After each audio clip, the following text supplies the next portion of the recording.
So we got some sunchokes to try to plant now, or Jerusalem artichokes. Pretty expensive in the market. You get like, 3 to 4 for like $4 to $5.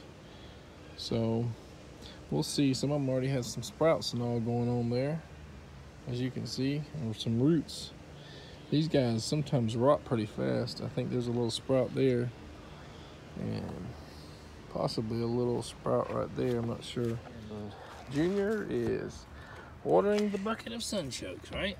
Do you like watering plants? Yep. So yeah, we went to Greenhouse Nursery and Blue Star Nursery, and all these except 4 plants we bought at the nursery yesterday. Maybe Natalie will have a video, talking about them later. Some neat resurrection ferns growing on some dead tree there.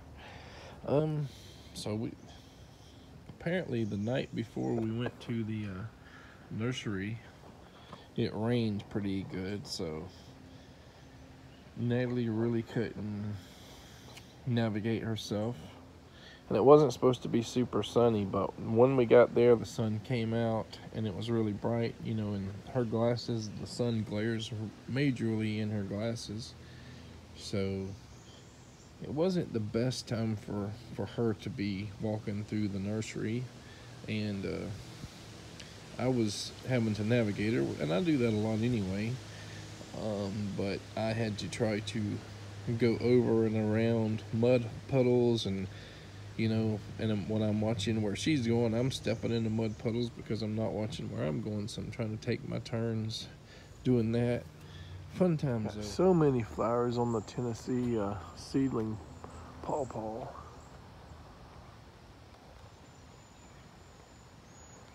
I think it wants to focus. You can see how green these guys are when they first show up.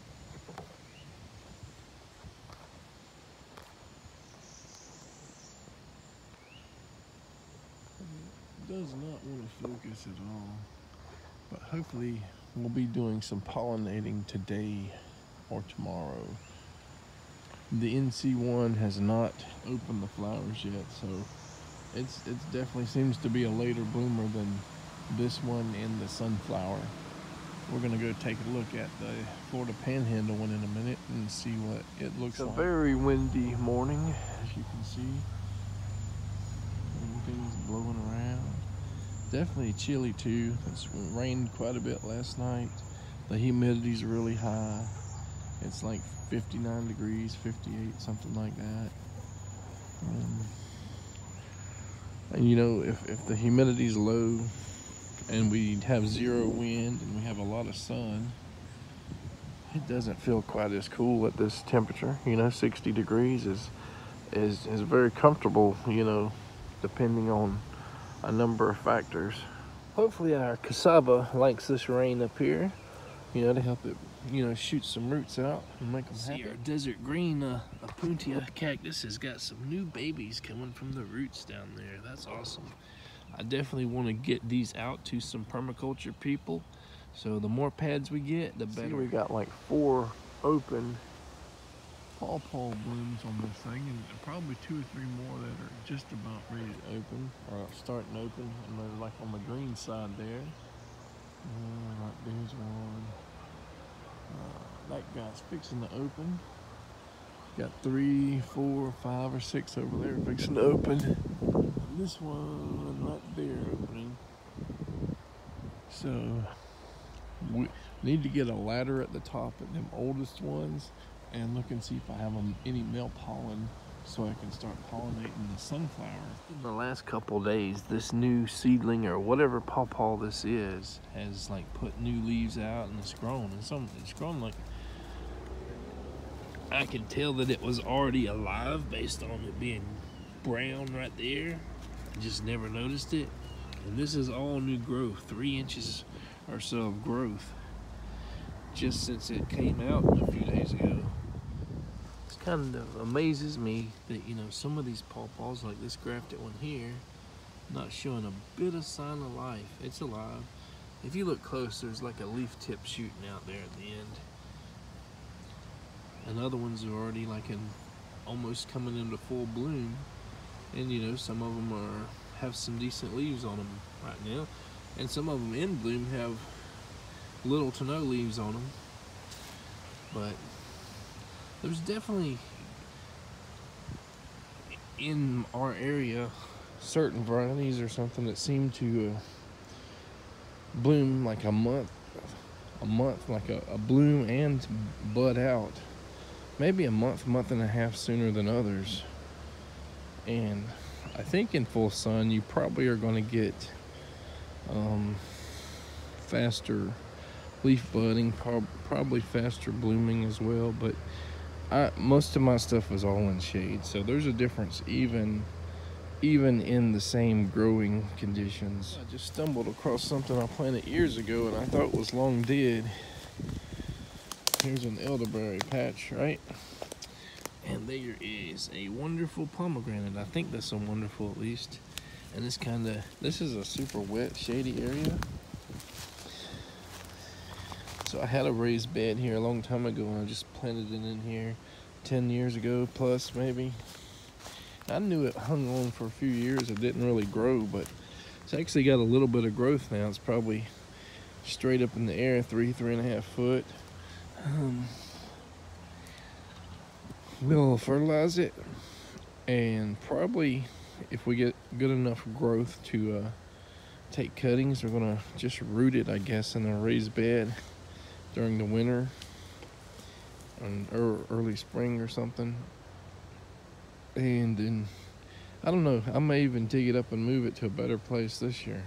But if it survived this long, maybe it'll eventually do something here.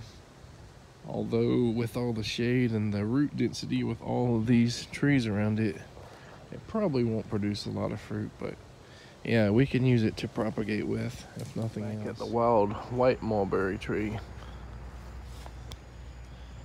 I don't know if you can see how deep, like purple, some of these are. These are so much bigger than the dwarf everbearing for the most part. And some of them are a lot bigger than this. Each one, you know, it could be smaller, bigger. Let me see here. Well, that one's a little rotten.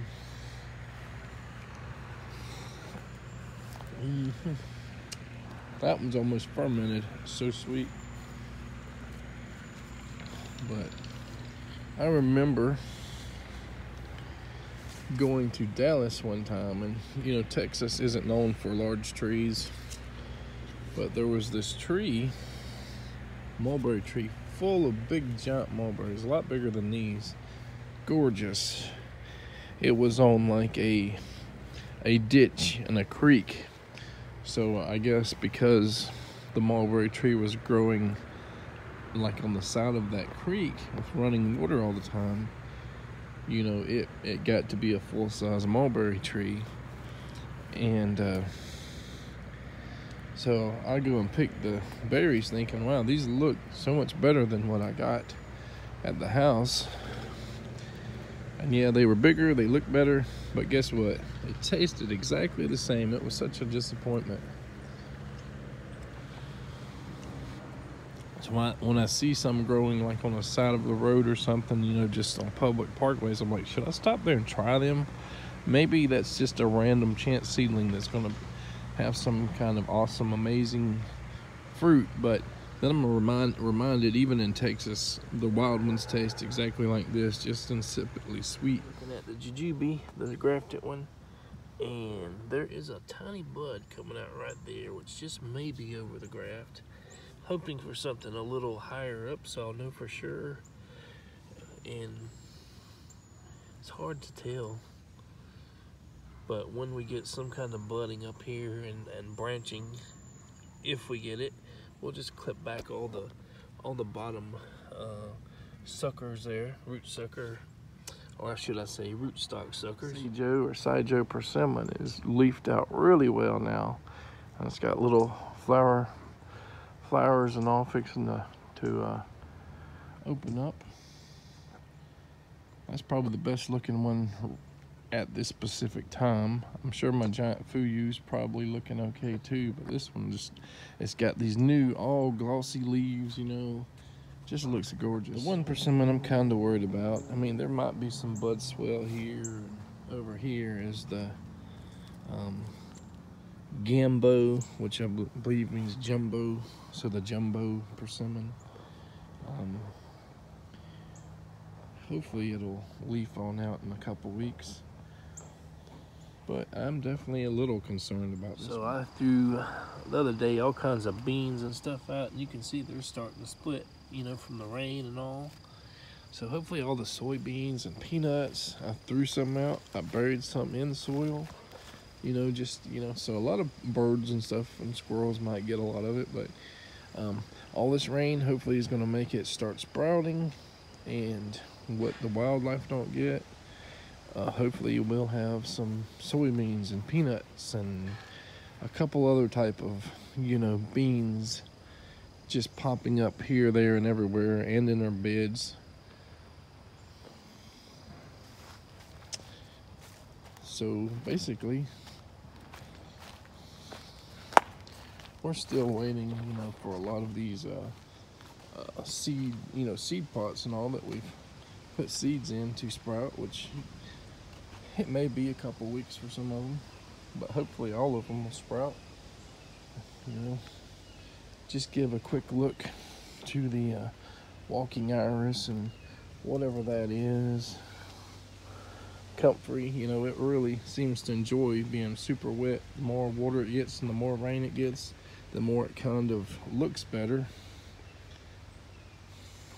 And I think that's probably it for this morning's video. I'll probably do the pawpaws pollination video separately.